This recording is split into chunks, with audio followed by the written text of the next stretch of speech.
Hello guys, Charles here and welcome back to my channel. So I've been asked a couple of times on the Random Triadic Approach videos about the other half of Garzone's approach, which is the Random Chromatic Approach. I know in previous videos I've sometimes accidentally used those terms interchangeably, but actually it's two separate approaches. We've got the Random Triadic Approach, which I've talked about a lot on this channel. If you don't know about that, check that out up here, because I think for me that's the more important part of this technique, so look at that video. But quite rightly people are saying, well, what about the other part of this, which is the Random Chromatic Approach? Now there's two reasons I haven't really talked about this. The first is that it's not really something I've worked on a lot. So I don't really feel like any sort of authority on it, whereas I do have the Random Triadic Approach as quite a confident part of my playing at least, so it is something where I kind of feel I've got some wisdom to share there. And secondly is there's not really anything to it. It's so simple that actually making a video about it, I've seen enough other content on YouTube about it that I kind of feel like it's been covered, whereas the Triadic Approach is a bit more complicated. Again, if you've seen the previous videos, you know there's a few rules there to it. But anyway, let's make sure that I have covered this topic today, and I'll go through this with you now, and hopefully this will help you guys out, and it's certainly something that I will work on more myself this year as well, I think. So there's really only two things that Garzone says about the Random Chromatic Approach. The first is that it's used to give a more beboppy sound between the triadic stuff. You've got all that intervallic stuff, and the chromatic approach is used to give you a bit more of that kind of bebop flavour between all of that random arpeggio stuff. And the second thing he says is people never practice it slow enough. He says you can't get a student to do this slowly. So always make sure you work on this stuff ridiculously slowly, because it is actually quite a lot to think about. So there's only two steps to the Random Chromatic Approach. The first is you pick two notes which are a major third apart. So to keep things nice and easy today, we'll just do C and E, which are a major third apart. Now you've found your notes, there's only one rule. You can't repeat the same interval twice in a row. And that means ascending and descending. So let's look at this slowly. If I start on C and go up to D, I've done a tone. So I can't now go up to E, because that's a tone and a tone, two tones in a row. Similarly, if I go from C to D, I can't go back down to C, because that's also a tone. So even if you went up, you can't then go down. It stops you getting this kind of repeated pattern. The idea here is to try and keep things as random as possible, and by just enforcing that one rule, it does that. So really slowly, let's think about this. If I go from C to D, I've only got now two options, up or down a semitone. Down. Now that I've gone down a semitone, I've only got two options again. I can't go down another semitone. I can't go up another semitone. So I can only go up a tone or up a minor third. Or. So far I've got. Now I just chose the minor third there, but I could have chosen the tone.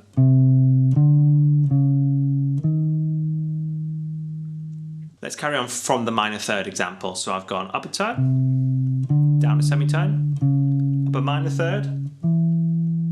So from here, I can go down a semitone, I can go down a tone, and I can go down a major third.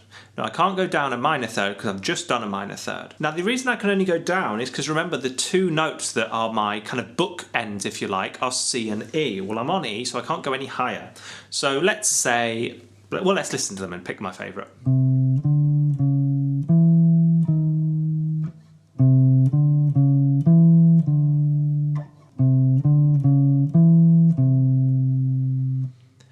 I think I like the E flat and the C the most. I'll go down the semitone, I think.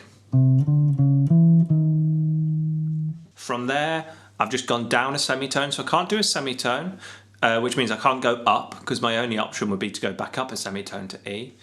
I can go down to D flat, which is a tone, or I can go down to C, which is a minor third. Or I think I want to do the tone. Now the idea here is you would just sit with that interval of a major third and experiment really slowly with trying your best to not repeat an interval. It's really hard to do, and in fact there's a masterclass where Garzone gets it wrong himself. He goes, oh, did you hear I think he did a fourth by accident. So even Garzone, who created this, does muck it up, but the idea is that you try your best to follow those rules. Stay within a major third and then don't repeat an interval twice in a row. Once you've kind of mucked around with one major third, the idea is you would then just randomly swap to another major third. So you might suddenly go from C and E to G and B, or F sharp and A sharp, then jump down to D flat and F, then jump up to B and D sharp, whatever it is. But you're swapping around between those major thirds and doing the best you can within that major third to keep it random. Where I've struggled with this in the past is I kind of find myself falling into familiar patterns, and I would say that's definitely because I'm doing it too fast. So the tempo should be dictated by how quickly your brain can actually do this correctly, which again, as Garzone says, you cannot get students to do this slow enough. I've fallen for that myself in the past, so I am going to focus on this a bit this year, and hopefully I can get this so that it does become truly random. So that's all there is to it, and the idea is you would stick this in between your random triadic lines. So for example, I might do a little triadic line, finish on an F sharp here, and then I might decide, well, that F sharp's going to be my bottom of a major third, so F sharp and A sharp. And then when I get to that F sharp, I could maybe repeat the idea that I've already worked on today, because like I said, I don't truly have this random yet myself.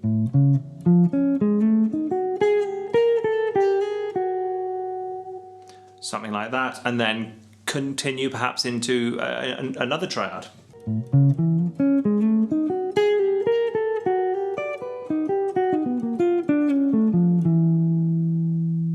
So I hope you understand the idea. There's only two rules: choose a major third and don't repeat an interval. Hope you found that one useful. If you did, please do give it a like, subscribe, ding that notification bell, and share with any of your friends who you think might benefit from this idea. Check out Garzone's content on this. I have bought every single Garzone instructional thing, and yet everything is for free on the internet as well. He's not shy about sharing this information, so I never share with you anything that's kind of hidden behind a paywall. He's already talked about it all up in the open, in masterclasses and things like that. So check those out if you're maybe not willing to buy the products yet. Check out some of his masterclasses, but I do massively recommend the products because the amount of examples that he plays is just unbelievable, and he just sounds like such a beast.